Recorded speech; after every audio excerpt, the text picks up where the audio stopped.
Sound minds, Django Dust, Zebo, Munu wesingatambe,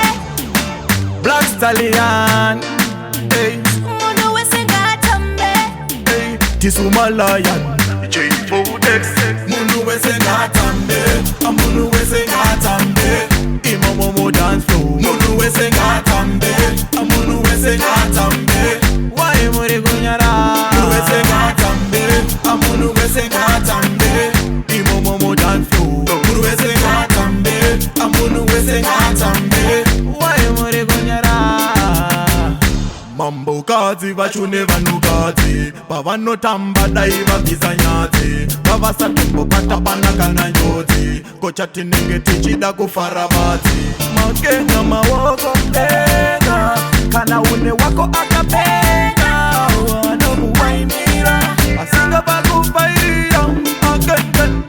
kana wapinda danzi uri wanu enda pamira paonotamba uchiboksa madanza kuonofaira apana kana anokumisa again fikona fikela pasmati movaketa kana vapinda mese movaona panenge vachiboksa madanzi kutamba kuboksa madanzi munu wese ngatambe munu wese ngatambe imomomo dance flow munu wese ngatambe munu wese ngatambe why muri gunyara munu wese ngatambe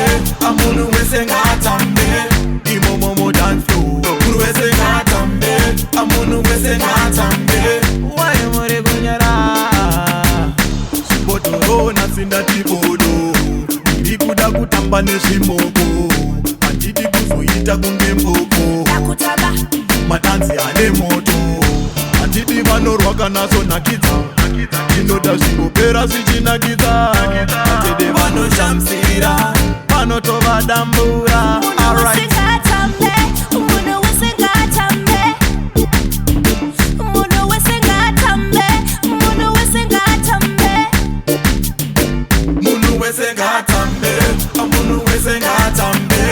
imomomo dance flow munu wese ngatambe munu wese ngatambe